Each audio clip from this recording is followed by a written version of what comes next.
Hello to all cancers. So, let's see the cancer situation about love. Tarot angels, please stop me in to cancer situation about love for my collectives. Okay, thank you so much. Remember, all of us have if you're not cancer, you can search because there's a different sign.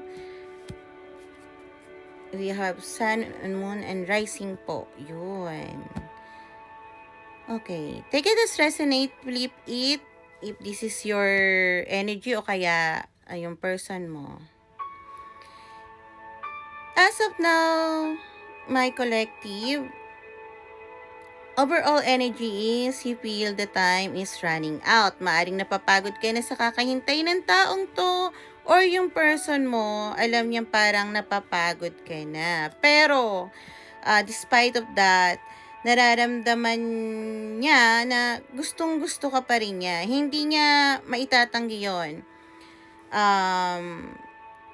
This is Archangel Michael protecting both of you kung ano man ang nangyayari ngayon sa relasyon nyo. So, kung ano man na halimbawa kung hindi pa ngayon or kung ano man nakaprotektado kayo. Maari kasing kung ipilit natin yung mga bagay na alam mo yun yung tawag dito hindi pa para sa atin or sundin natin yung gusto natin kaysa sa isuko natin sa universe yung ating nararamdaman, maaaring mas masakit pa ang maramdaman natin sa ngayon. Isa sa inyo ay tumatakbo at ina-avoid ang connection na to, pero gusto niyo naman ng isa't isa. Gusto ko malaman kung bakit ang isa sa inyo ay runner. Maari ang person mo. Please, Tarot Angels, tell me bakit po isa sa kanila ay runner. Okay. Okay. Grabe.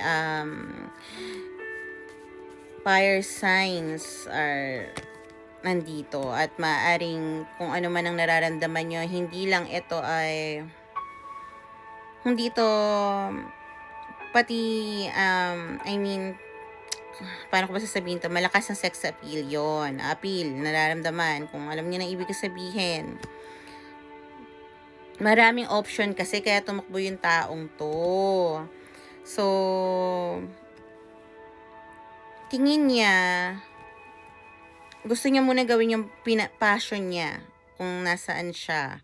Okay, gusto niya munang itry. Kung anong meron doon. Okay? Malakas ang loob ng taong to kasi tingin ko kung sino man ang feminine energy sa inyong dalawa, alam niyang maghihintay ka. Oo, ayun ang nagpapalakas sa loob ng person mo, be. Alam niyang maghihintay ka kahit na ganun-ganun siya, alam mo yun, yung pagka loko-loko ng loko-loko. Char, mahal mo yun, Adi. Okay. Be, kung ako sa'yo, kung siya ready siyang marami siyang option, ikaw din. Tingnan ko nga yung tingnan ko yung nararamdaman mo ngayon, ha? Kasi parang unfair naman yun, B. Uy. Ikaw ang matured sa relasyon na to. Flip it, switch it. Okay. Okay, nararamdaman mo. Okay, nararamdaman mo yung taong to. Ito yung para sa'yo eh. Siya yung gusto mo eh. Siya na talaga. So, parang nag-ano ka na to. Ito, nag-invest ka na dito, B. Nag-invest ka na. Invest. Pero, dahil yung taong to, sinatter niya yung lahat nung parang pinapangarap mo. At hindi ka niya binigyan na maaring ikaw yung bigay ng bigay at hindi ikaw yung tawag dito. Maaring bigay ka ng bigay. Tapos, nagkaroon ng injustice na ang alam ng taon to hindi kay parang Libra might be resonate at saka Gemini. At itong taong to, take lang siya ng take, giver ka, ganon, isa sa inyo, flip it, switch it, yan. So, hindi kayo nagkaroon um, ng matatag na pundasyon, kaya hindi kayo nagkaroon ng simula, maaring, alam mo yun, bago pa lang to, or sana magiging ganun na nga lang, dahil nga sobrang mapagbigay kayo, ikaw yung mature dito eh. Ang tingin mo, pagka magbigay ka na magbigay, magbabago ang tao to, bibigyan ka rin, ang nangyari, hindi. Lumayo siya. Ay, feel bad for you. Tingnan muna natin yung payo ng yung guides bago ko magpayo, pakilamera ko eh. Tarot Angels, ano po ang mapapayo ng guides ng collective ko? Thank you so much. Okay. Buti nakikita ko yung card na to. Ano ko na? Tanggapin mo na kung anong meron sa inyo. Tower moment. Ang taong to ay maaring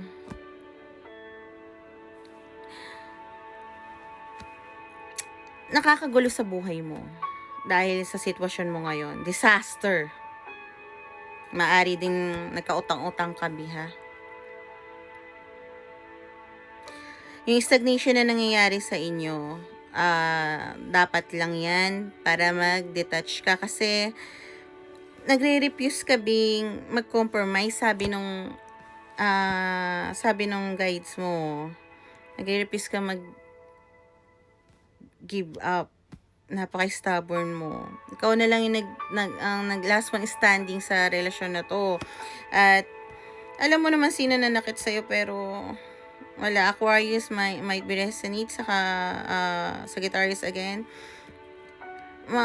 Madami ka pang bagay na hindi nalalaman tungkol sa relasyon na to.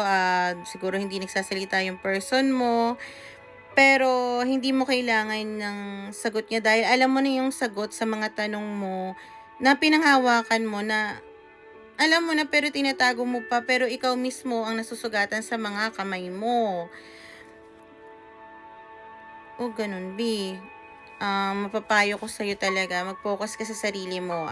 Para sa atin, ganito, anong klaseng pagmamahal ang gusto mo? Lagi ko yan sinasabi sa sarili ko bago ko habulin ng taong ganito rin ang ginawa sa akin. Sabihin na natin, matagal din bago ako nakamove on. Kasi ang na-attract natin ay kung anong klaseng pagmamahal ang gusto natin. Kung tayo magbebeg, talagang wala. Walang mangyayari sa atin. Bibigyan lang nila tayo ng breadcrumbs. Gusto mo ba ng ganong klaseng pagmamahal? Yung tira-tira? Hahayaan ka lang yan, hahayaan na maghintay sa kanya. Dahil alam niya maghihintay siya. Malakas ang loob niya. Minsan hindi yung taong gusto natin ang para sa atin. Ang gusto talaga natin yung klaseng pagmamahal na gusto natin. At yung klase ng pagmamahal, yun hindi nakukuha sa paghahabol. Nakukuha yun pag kinikilala natin yung sarili natin, pagka nakapokus tayo at minamahal natin ang sarili natin.